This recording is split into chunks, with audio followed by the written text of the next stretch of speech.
Hello, class. Let me screen share. Wanted to just give you a little bit of information on these anti-arrhythmics. I want to just make sure I went over everything that I wanted to go over.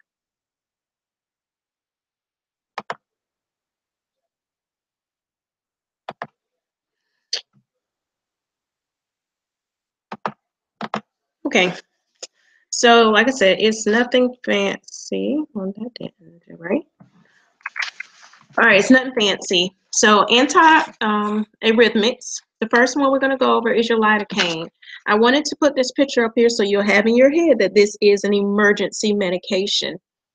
The only time you will give this medication for IV access for a person who's having dysrhythmias is on the crash cart. That is your typical.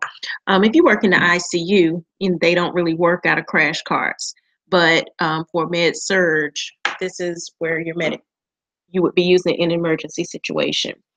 Again, lidocaine is an IV medication. It is used for ventricular arrhythmias.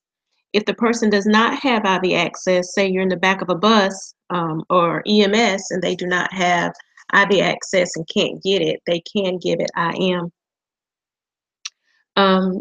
It is also used for anesthesia, and we briefly went over that in class. Like if you need to numb, not you, but if the provider may use it to numb a certain area, if they're going to excise something or do something minor. When you actually have real surgeries, they use a combination of different anesthetics, but that we're not going over the medication for that today anyway. Just understand it is given for numbing of an area.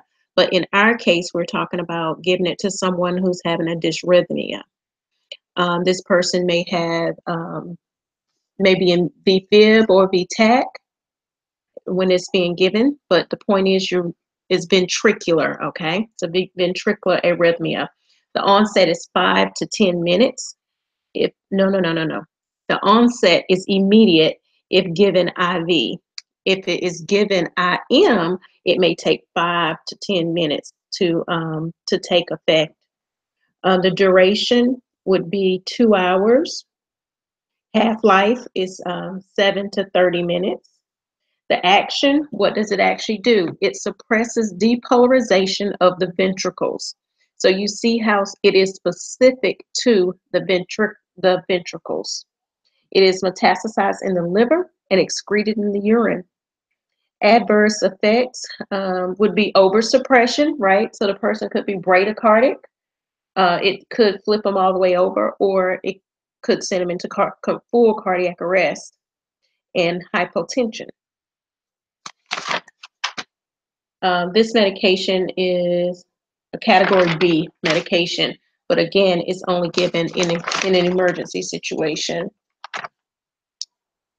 All right. The next one we're going to talk about is verapamil, and this is an IV verapamil.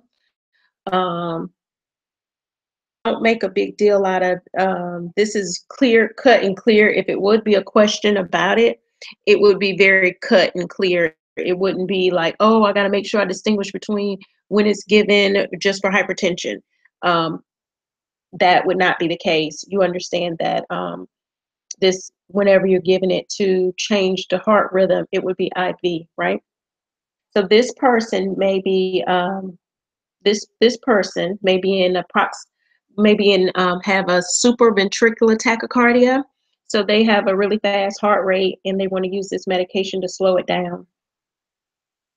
It also helps with angina. So the person may have chest pain with the hypertension. That is the onset IV is very rapid, almost immediate, and it lasts about 2 hours. It is metastasized in the liver and excreted in the kidneys. How does it work? It blocks calcium in the cardiac muscle, resulting in slowed conduction.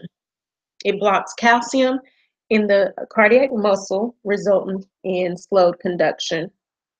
Most common side effect would be constipation, This is one of the medications that can be affected by excessive use of grapefruit juice, okay?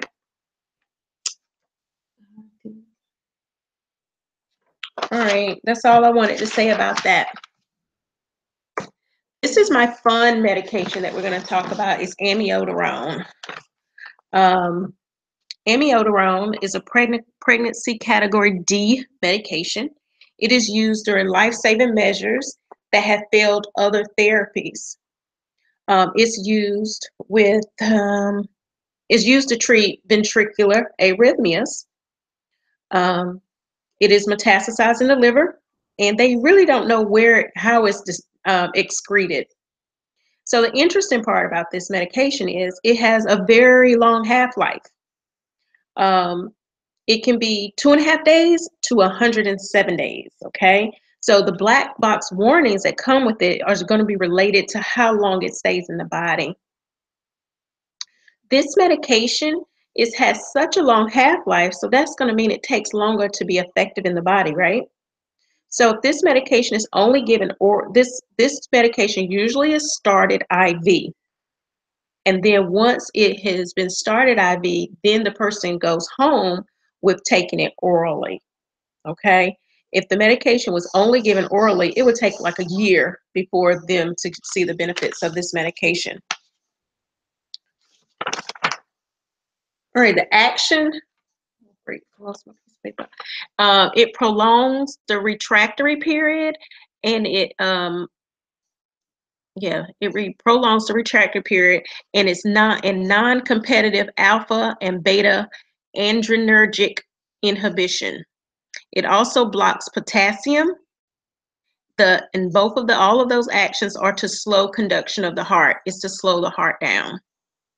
It also causes some vasodilation, and all of these things will help with the cardiac demand, right? So it's going to make the heart not have to work so hard. It relaxes vascular smooth muscle, and by doing that, it reduces peripheral resistance. Again, that reduces the cardiac demand because the heart is not having to push against stiff blood vessels. Contraindications would be severe bradycardia or cardiac blocks. And with all of these medications, you think about that because we're slowing the heart rate down. So you always run a risk of slowing it down too much. Kinetically, it interferes with thyroid hormones. So you can see this person going into hypothyroidism or hyperthyroidism. Either one of them, because you just don't know how it's going to affect their hormone. Other adverse effects is pulmonary toxicity. This pulmonary toxicity would be identified by a person who they may all of a sudden have this cough. They may have progressive dyspnea and fibrotic changes on the X-ray, on chest X-ray. So this would be, over time, it's hardening the lungs, and it's causing cough, and it's shortness of breath and fibrotic changes, okay? That is why another issue with the black box warning. This is not a medication that you take lightly and that they make a decision lightly for. So the full black box warning is for looking at that this medication may cause pulmonary toxicity, fatal arrhythmias, liver toxicity because it's just sitting in the liver so long, right? It also has risk of having a person have an optic nerve irritation. And in high doses, it can cause GI distress. And then you say, why is this picture on the screen? This picture is on the screen because this is a person who has Blue Man syndrome. And when people take amiodarone for long periods of time, the deposits in their skin, they have deposits in their skin and they get a blue face. They get blue skin. And the areas that are most exposed to the sunlight are the most affected. So you may see it, on shoulders, face, but it is on the areas that are most exposed to the sun. And I thought this was interesting because My first time seeing a patient like this was about 10 years ago. And myself and other nurses, we're back there whispering, like, we was I heard about this in school. I heard about this in school, but we could not think of what it was. And so the patient, he was really great. He was used to people being inquisitive about looking at him, and so he was very open about it. And he let all of us look at him real good, and he was really cool about it. I wanted you guys to make sure I may not have another opportunity to share this with you. But so, 10 years from now for you, you walking by and you see someone with this blue, gray, dusky skin, you'll think, oh my God, that person has been on amiodarone for years. That would be a good sharing point.